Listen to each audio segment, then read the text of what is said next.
guide is scaling creation, skill and kill style. As you can see, I've entered the game.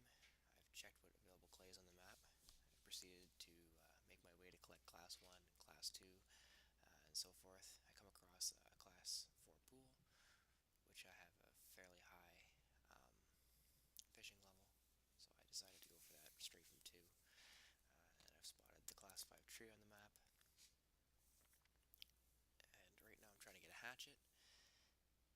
This is essential for collecting some of the best clay you can, especially for skill and kill.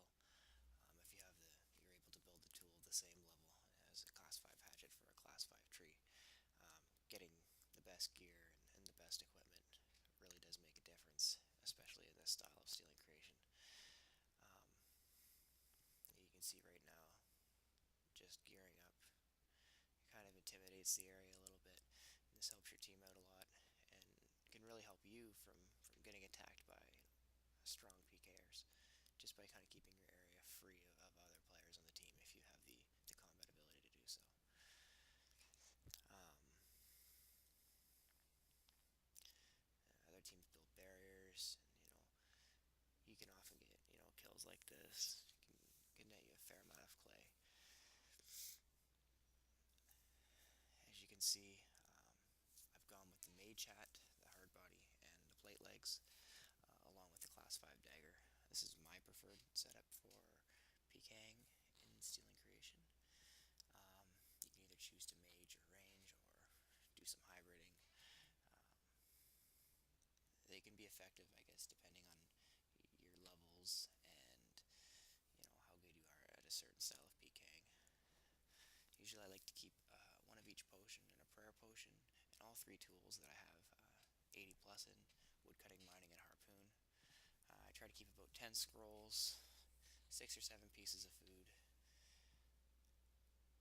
and that's essentially it. I do make sure to pot up.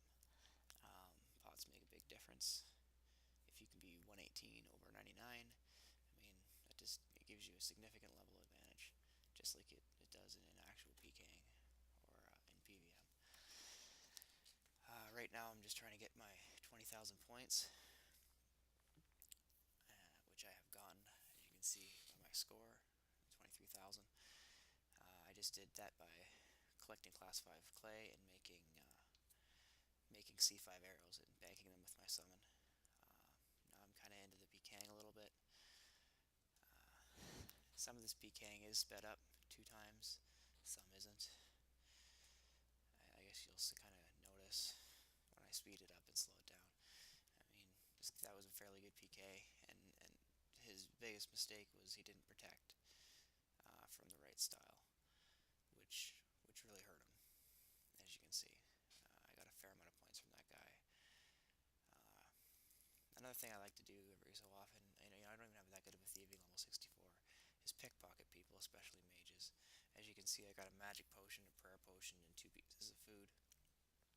Um, but especially mages, they're often carrying upwards of thousands of runes, which make for fairly easy points.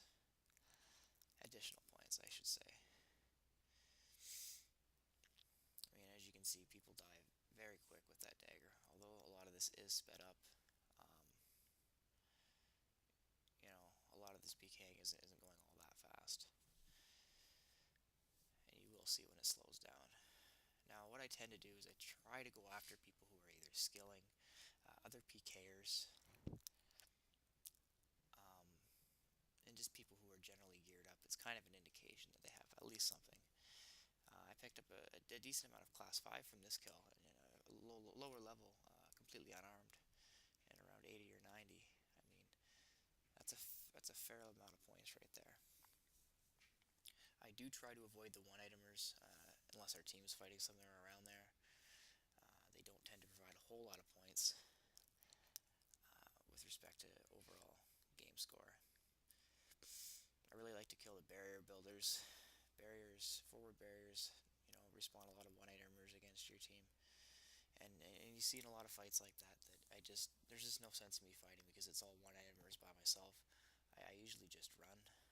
I try to find people who are at least going to try to give me a decent PK, with gear and whatnot. See, again, I was thinking of running from this. All of a sudden, people are coming up. Now you're watching this at real speed. You can see you know, how fast people will die, against a C5 dagger. We do have 3 people, but it's a pretty good indication of the kind of damage it can do. This is that barrier builder again who got away the first time. So I'm going to try to kill her. You're going to notice, especially in this next fight, one thing a lot of people don't do against you is protect. You know, this girl is going and going and going. No protect from melee. 31 damage, 22 damage. Protect from melee lowers the damage you take by 40%. That makes a big difference. She lost a fair amount of class 5 and a small amount of class 4. I mean, it could have been easily prevented simply by protecting from melee.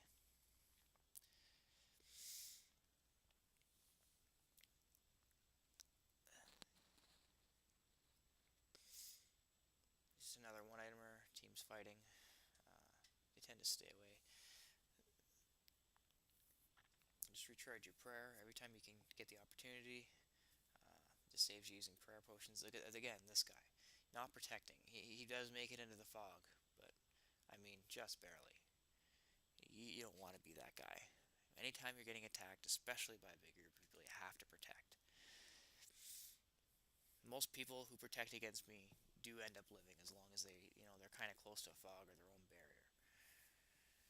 And people who don't protect, they often get ripped apart just from the huge hitch.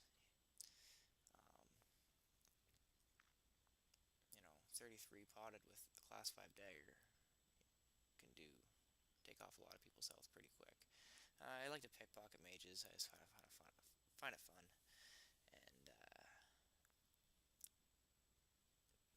And sometimes you pick out a lot of runes, sometimes not.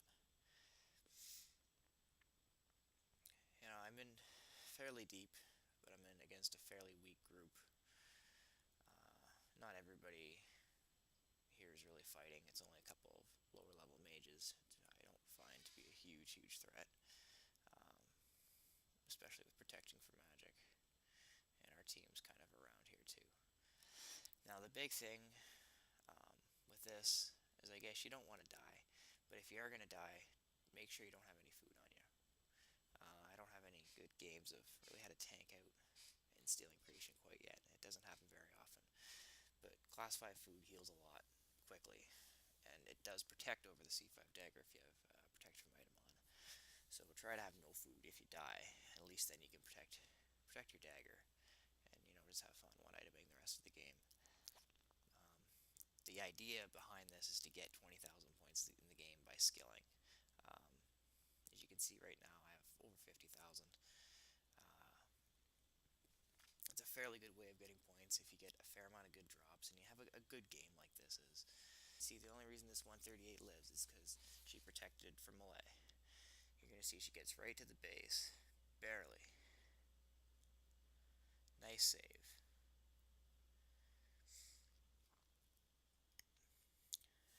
But if she hadn't protected from melee, you saw how close she got to, being done.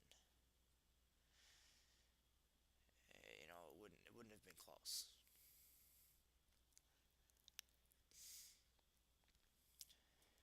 I really can't stress that enough. Most people who die to me die because they don't protect. They're too afraid to use prayer. And I guess that pretty much wraps it up. You get a lot of people taunting you.